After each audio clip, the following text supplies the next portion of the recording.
Welcome to the Kickass Couples Podcast.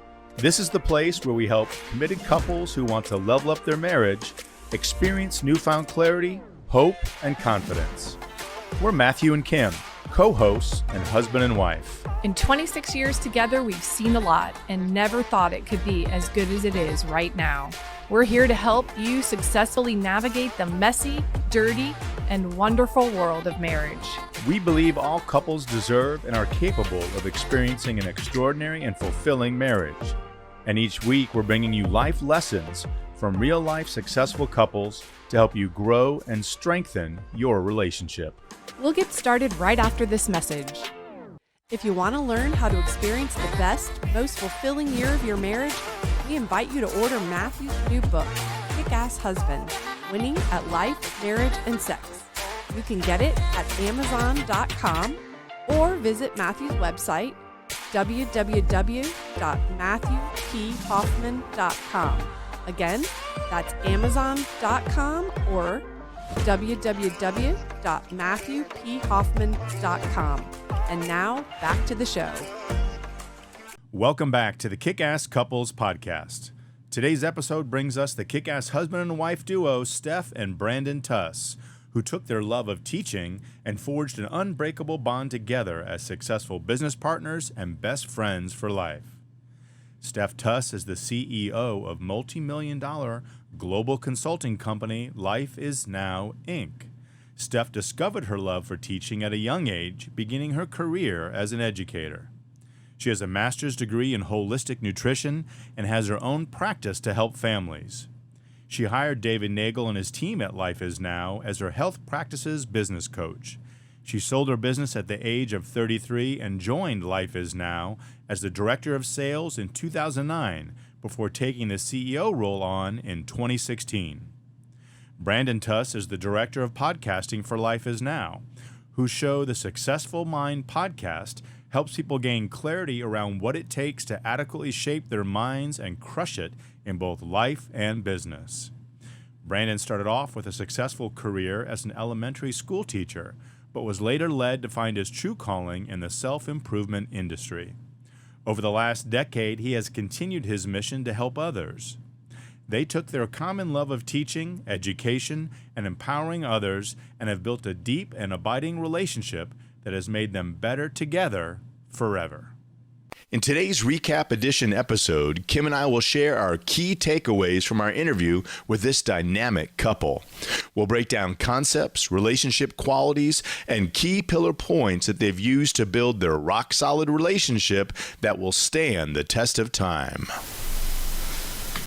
Welcome back to the Kickass Couples Podcast, and this episode recap of Steph and Brandon Tuss. They were a great couple that we interviewed who've been together for over 20 years. They met as school teachers, and they definitely have a kick-ass relationship. We had a lot of fun interviewing them in our Airstream trailer. They are fellow Airstreamers as well. Woo, woo, yeah, baby. And Matthew, just let's get started right away with just getting into what were some really great highlights of this interview. You know, this is one of those interviews when Kim and I were going over the recap and figuring out what we were going to talk about in this episode. If we would have tried to go into this whole episode and recap it, we'd have you here for over an hour because there's so much meat on the bone from both Brandon and Steph. Because of their backgrounds, being teachers, they work for David Neagle in Life Is Now, and they're a business and personal coaching enterprise, and Steph is the CEO of that company.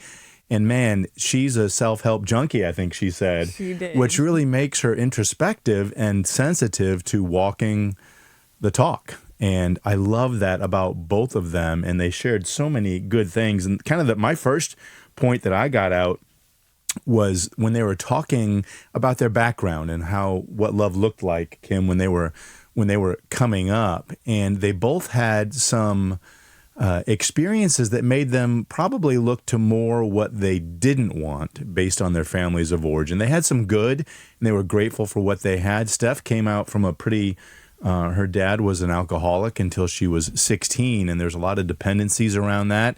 And she said her mom certainly expressed love, but it was conditional love. So something that's a big buzzer and bellwether for me is the idea of conditional love or unconditional love. And in your number one romantic and human relationship, you've got to have unconditional love, because if there's strings attached, then you never know where you stand. You're always wondering what you have to do or what your spouse has to do next to make you happy and fulfilled and content. And that is a horrible way to live a relationship. And so I think the challenge that the two of these had after they shared their childhood experiences was they came together, and I said, how did you figure out how to take these two backgrounds and make them a winning thing together? And they did it beautifully. And I really liked what they had to say about melding it together and making sure that there weren't strings attached in their own relationship, and then how they raised their daughters to make sure that they had that unconditional love and there was no manipulation, and that not only were Brandon and Steph free to express that love to each other, but they raised their children in that environment. And I think that's critical. Yeah. I think another thing that stood out to me too, relative to commitment, was that they have an agreement-based relationship.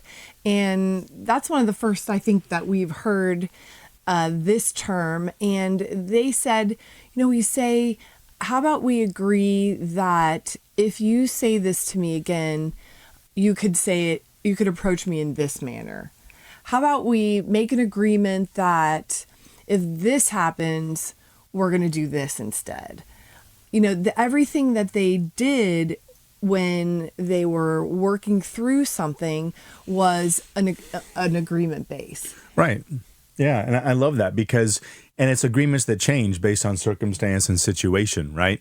And so, because you're always going to be experiencing and coming across new things, and if things don't go well, they'd say, okay, well, Steph would, Brandon's intention, he's like, let's sweep it under the rug and no confrontation. She goes, oh, no. We're going to talk about this and figure it out. How can we make this go better next time? You got blindsided, I got blindsided, or somebody's opinions got hurt or crushed, right? What can we learn from this, and how can we agree that we're going to approach it differently, right? You all have heard the definition of insanity, right? Doing the same thing again, and expecting different results. And I love the idea about their agreement-based relationship, that they're not trying to do the same thing again, expect different results, but change their behavior. And, Steph had a great quote. I think she's the one that said, either we are for each other or we're against each other. And there's nothing in between. There's going to be rough spots, but if you agree that you're for each other, you're not going to intentionally do things that are damaging and hurtful to your partner and your spouse. And if you do, you get to pull the reins and go, whoa, ho, ho, wait a minute. Let's figure out what agreement we have to talk about so we don't do this again, and we can learn from those mistakes. Yeah, they approach everything as a team. They have shared values, and they really believe that they are coming at things together and with like-mindedness. And I think that that's another great thing to point out, that they work together in everything that they do. And they're always striving to really, make that relationship bonded in trust and moving forward. Yeah, I think, I don't know which one of it was Steph or Brandon that said this, but you got to focus on the positives and the solution instead of all the things that could be wrong. So it's kind of like, what's your perspective? Are you looking for the wrong and you want to magnify that and say, well, he's not doing this and she's not doing that. Yeah. And really, there's an old... You have a choice. You have a choice, right? There's a biblical expression that talks about, I think it's biblically based, talking about straining out gnats and swallowing camels. So are you trying to find the nitpicky little teeny things and magnify those and make them a big deal, but you're willing to let the big issues, the elephants or the camels, right, go away?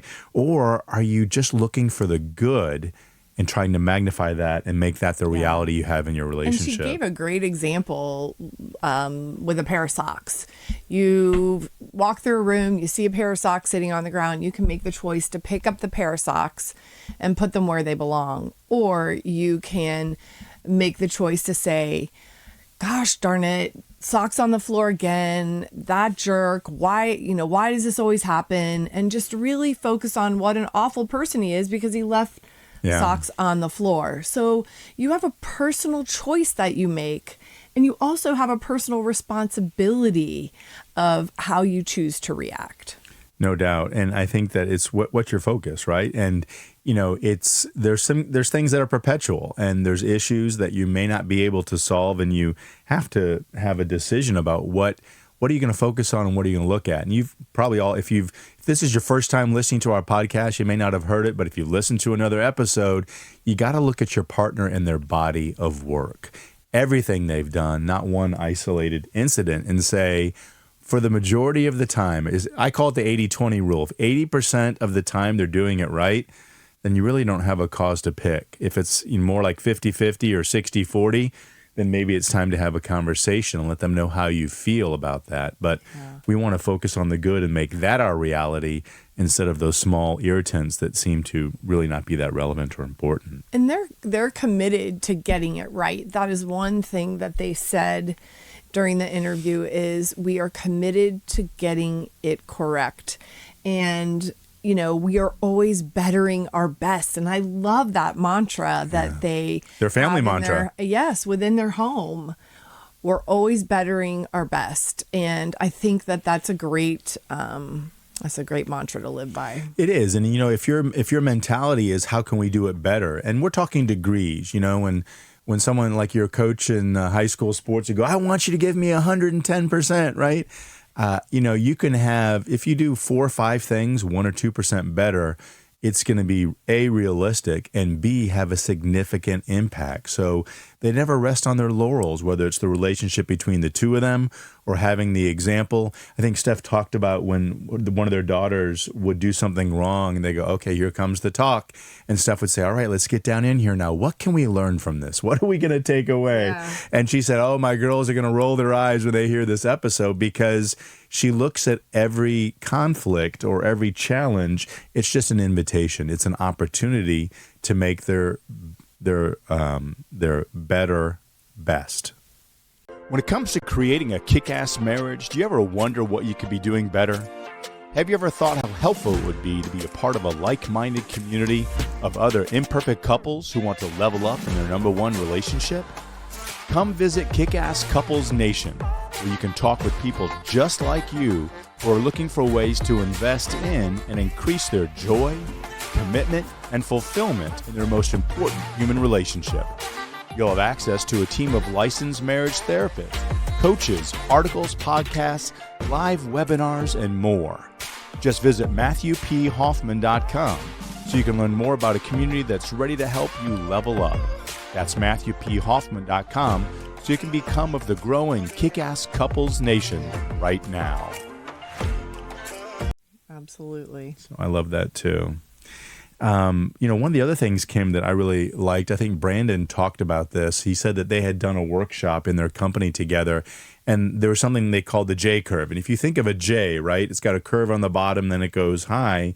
He said one of the things, that he has had to struggle with in their relationship is getting caught in the J. Because if you're a marble and you're rolling from one end of the J back to the other, you're kind of going back and forth, but you're not really making any significant progress. He goes, you can get caught in small issues where you go back and forth, where it really takes a lot of momentum to make it up that steep letter in the J, and you just keep repeating mistakes. He said, I found out that there was a point in our relationship between he and Steph where I was becoming my father and doing the things that I didn't want to happen, and I had to catch myself up short and say, what do I need to do to get the momentum to do the tough work to get out of this curve where I'm staying and sticking and doing the same things over and over and over again. Yeah. And I think he stepped up, he owned his stuff, and he did. He, started marching forward and really embracing the personal growth part. That's good. And I think, whether you're a man or a woman, it's difficult when you fall short, right? Or when you might be the one in the relationship that either isn't working as hard or may not be as committed. as much as the other. And you got to be careful that you're not resting because your spouse is willing to do the work and you're hanging out. And I think what I loved that Brandon shared is he said, wow, Steph was lapping me. Man, she's growing and doing and moving and shaking. And he goes, I was cool to hang out and enjoy her success and not do much. And he said that wasn't fair to her.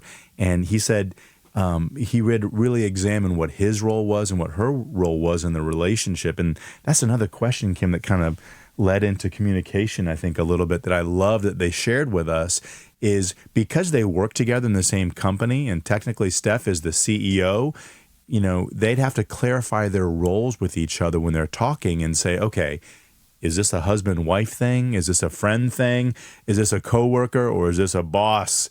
You know, they had to clarify and make sure. What role am I in right now? Am I the wife? Am I listening? Am I actively listening? Do I need to vent? Do you need advice? Right. Am I trying to fix this for you? Exactly. That's legit. And there are a lot of people who work together. A lot of our listeners out there who work together or may even, you know, work in the same home, maybe not right on the same projects, but I think that that's becoming more and more popular. And so really being able to identify what that role is and when that, you know, who you are during at that very moment is important. And I think that, Kim, you know, we, in our own relationship, we have to clarify sometimes and look and say, well, what, and I think it's not, sometimes it's roles, but it's also what does the person need? And clarifying, you need to know the roles to make sure that you're each giving, but based on where you see yourself in the relationship at that time, but also what do you need? Because if you're giving them what you think they need and it's not what they want, it's just it's not the right role. You're not acting in the right way. And I think that you've got to be willing to ask that. And I think that you and I have found in our relationship, we do this podcast together, and we need to make sure that we're operating in the right roles with each other to be good communicators and effective partners in the work that we do together. Sure. It's important. And another point that I loved, another big takeaway from me, was the term radical candor. Do you remember? I think it was Steph that was talking about it in their communication. And radical candor means you're not pulling punches and you're not candy coating, sugar coating things that need to be heard, but you're saying those things with love and respect. And I think the key to being able to have radical candor with one another is your willingness to be committed. Because if you are solid that you and your spouse, that Kim and I have a rock solid commitment, then I can be honest with her and tell her things that are bothering me, or maybe make sure she doesn't have her blinders on and she's not seeing something in a certain situation that I think maybe she needs to be aware of. And if you don't have the commitment and you have radical candor, it could be a nightmare and a train wreck, I think, in the relationship. I think it's about accepting influence as well. I think that Brandon was really open to accepting influence from Steph. And when radical candor comes in, you have to be willing to listen and to hear and to accept what the other person is trying to tell you out of, you know, love. Yeah. And I think an easy way to do that, if you're thinking, well, how can I have that radical candor with my spouse? We've talked about this before, the whole concept of a soft startup. And it's kind of querying and seeing, if it's the right time to have the conversation. And if it's not, letting your partner know when would be a good time for us to talk so we can approach something that I've been thinking about. And it's instead of just coming in and catching them off guard, especially if you're giving them feedback about themselves. And I think that when it's done with love, the roles are clarified and you make sure that you're giving your spouse what they need at that time, those conversations become easier. And it's really a lot about practice, right? And having the experience to do it. Absolutely. I thought it was an excellent interview. I hate to give too much more away because I really want our listeners to see the full episode in its entirety and enjoy all of this great information and pearls that Brandon and Steph had to share with us. No doubt. A lot of meat on the bone. They were so much fun. And they're at a stage in their life where they're kind of empty nesters. The kids are out of the house. They're a little bit older. I think they're having fun. They're having fun. They're exploring in their Airstream and growing at work and just doing some fantastic things. So if you haven't listened to the whole episode, we encourage you to go back and listen to Brandon and Steph Tuss. They've got a lot going on, a great couple example of people that work together effectively. They're always looking for improvement and leveling up their game. And if you would like to learn how to level up your game, please come visit us at MatthewPHoffman.com and check out Kickass Couples Nation. We've got lots of behind-the-scenes footage from this podcast, questions to couples like Brandon and Steph that you don't get to see on the podcast. We've got monthly, bi-monthly webinars we do, and we tackle our 14 pillars and work with people on how they can increase the commitment and the communication they have in their relationship. So check us out and go back and listen to the full episode of these guys. They are rock stars. We loved having time with them, and we look forward to being with you on the next episode. Take care, everybody. Remember, happily ever after does not just happen. It is definitely on purpose. We'll see you soon. That's all we've got for this episode of the Kickass Couples Podcast. If you like the content of this show, you'll love Matthew's newly released book, Kickass Husband, Winning at Life, Marriage, and Sex. To receive a digital mini book of quotes and images from the book, all you have to do is rate this show and leave a review in Apple Podcasts, Spotify, or wherever you tune in to listen. Then email us a screenshot of your review at podcast@kickasscouplespodcast.com, and we'll get it over to you right away. Until next time, remember, happily ever after doesn't just happen, it's on purpose.